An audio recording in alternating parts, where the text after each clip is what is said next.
Mantap Pak Yulias, saya ada di gereja nih hari ini, berarti saya memperhatikan yang penting, tapi juga memperhatikan yang terpenting. Tuh buktinya saya ke gereja. Nah, yang saya mau bahas hari ini adalah tentang ketika engkau datang ke gereja, yang terpenting itu apa? Tadi udah bicara tentang yang kehidupan sehari-hari. Berdasarkan, ayo kita baca Lukas 10 ayat 38 sampai 42.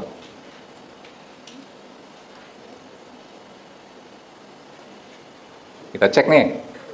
Pak Yulia, saya kan ada di gereja nih. Iya, waktu saudara ada di gereja, bahkan saudara melayani, saudara memperhatikan yang penting nggak?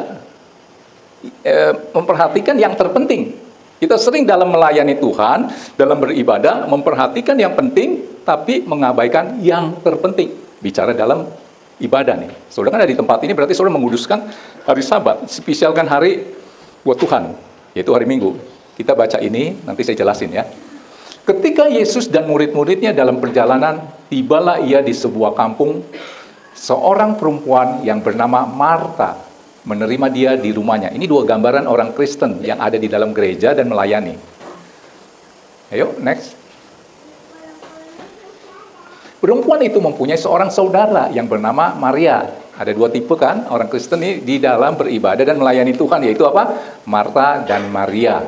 Maria itu duduk dekat kaki Tuhan dan terus mendengarkan perkataannya. Next. Next. Sedang Marta sibuk sekali melayani. Melayani ya. Ia mendekati Yesus dan berkata, Tuhan, tidakkah engkau peduli bahwa saudaraku membiarkan aku melayani seorang diri? Suruhlah dia membantu aku. Beres-beresin bangku kek. Siap-siapin apa kek gitu ya. Apa respon Tuhan? Lihat. Tetapi Tuhan menjawab, Marta, Marta, engkau khawatir dan menyusahkan diri dengan banyak perkara. Terus, perhatikan baik-baik ayat 42-nya. Tetapi hanya ada satu saja yang perlu. Maria telah memilih bagian yang terbaik dari Maria telah memilih bagian yang terbaik yang tidak akan diambil daripadanya. Ini ada dua orang gambaran. Yang satu sibuk melayani ini, melayani itu. Yang satu duduk di kaki Tuhan. Saudara, banyak hamba Tuhan ya. Ya nggak tahu ya. Ini saya selidiki dan bisa juga terjadi dalam diri saya. Saya cerita bicara tentang Tuhan tanpa saya punya waktu bicara dengan Tuhan. Bisa nggak? Saya ngomong begitu oleh karena jam terbang saya, karena saya sering sampai tanpa titik komanya aja bisa. Karena biasa, pinter bukan maksudnya fasih, jago khotbah, nggak perlu pinter karena biasa. Gitu ya. Banyak hamba Tuhan yang bicara tentang Tuhan tanpa pernah bicara dengan Tuhan. Ini. Nah, saudara lihat ini, apa yang penting, yang terpenting? Melayani, saudara lihat ya, Marta ini melayani itu penting nggak? Penting dong. Kalau nggak penting, ini bangku coba saudara bayangkan, berantakan. Ada yang ngadep ke kiri, ke kanan, ada yang ngadep ke belakang. Perlu nggak ditata? Perlu. Coba saudara bayangkan, lampu nggak ada yang hidupin, AC juga nggak ada yang hidupin, sound system nggak ada yang hidupin. Saudara bisa bayangkan, penting nggak? Penting. Tapi kita sering mengabaikan yang terpenting. Apa yang terpenting menurut Lukas 10 di perikop ini? Regu A. Apa? Hah? Mendengar. Ya?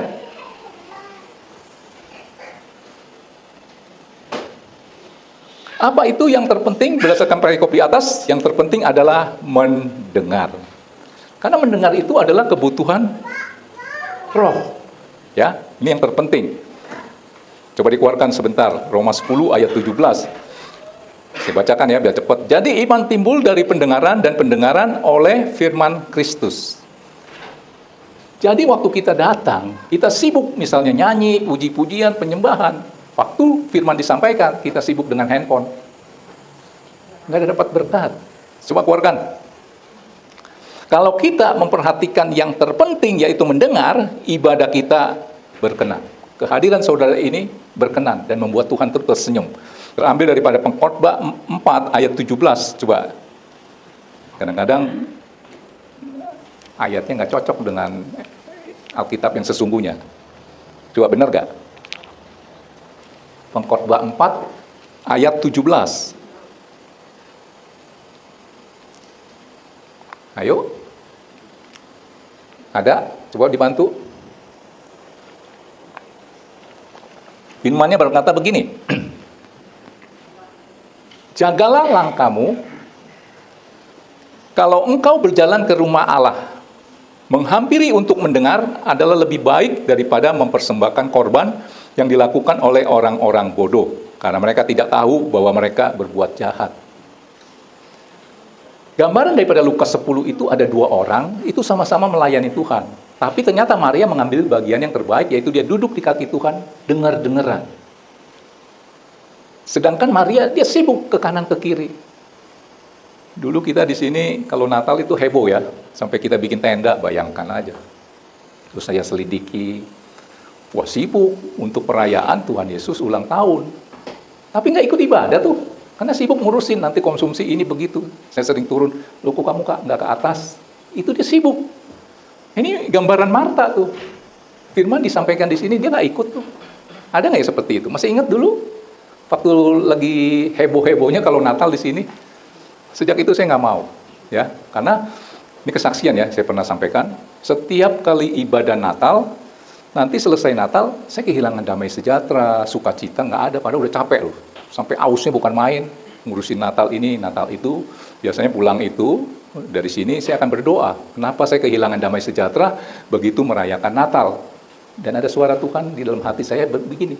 Kamu sedang merayakan ulang tahunku. Harusnya dia jadi pusat dong.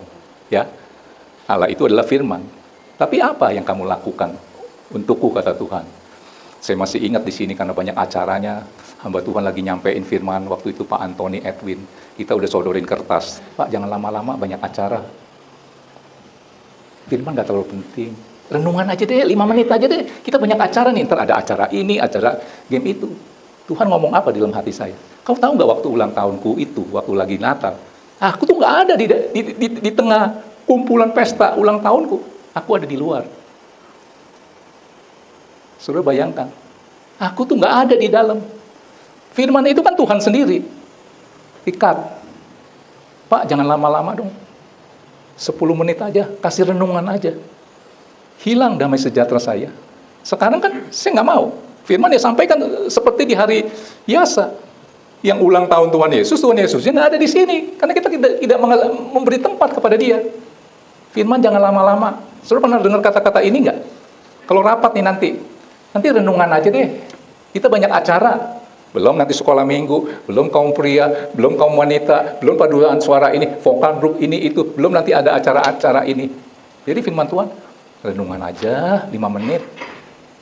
Memperhatikan yang penting, mengabaikan yang terpenting. Apa? Mendengar. Ketika engkau datang itu tujuannya satu, saya mau tangkap hatinya Tuhan, dengar suaranya. Apa akibatnya, berkatnya? Ibadah kita berkenan, coba saudara baca. Jagalah langkahmu, kalau engkau berjalan ke rumah Allah, menghampiri untuk mendengar adalah lebih baik daripada mempersembahkan korban. Mungkin saudara berkata, kolektor kali ini gua kasih yang gede, per bulan saya kasih yang besar supaya berkenan. Ternyata, saudara lihat, menghampiri untuk mendengar adalah lebih baik daripada mempersembahkan korban yang dilakukan oleh orang-orang bodoh. Karena mereka tidak tahu bahwa mereka berbuat jahat. Sudah bayangkan waktu ulang tahun, misalnya Ibu Erna ulang tahun, Ibu Erna kita nggak perhatiin. Ternyata Ibu Erna ada di luar. Sedih nggak saudara? Tangkap ini, ya. Nah, ketika ibadahmu berkenan, Tuhan itu tersenyum. Dia senang. Makanya ibadah kan dikatakan kebaktian. Garis bawahi kata-kata bakti. Orang anak-anak yang mau berbakti pasti sering berkunjung ke orang tua dong. Jadi kalau dia jarang datang ke rumah orang tuanya, terus dia bilang, saya tuh berbakti sama sama orang tua saya. Kapan terakhir kamu datang ke rumah orang tuamu? Kapan ya? Kayaknya 3 tahun yang lalu. Itu mah penipu itu. Nggak ada kerinduan. Nah, namanya kebaktian, saudara datang, terus nyenangin hati Tuhan. Tuhan tersenyum. Kata-kata tersenyum itu apa? Menyinari. Berarti saudara dapat berkat. Coba keluarkan bilangan 6 ayat 25. Cepat. Bilangan 6 ayat 25 sampai 26. Tuhan akan menyinari engkau dengan wajahnya dan memberi engkau kasih karunia. Saudara diberi senyum, terus diberi kasih karunia. Saudara tahu kasih karunia itu apa? Misalnya, kalau saudara belum dapat menangkap apa arti kasih karunia.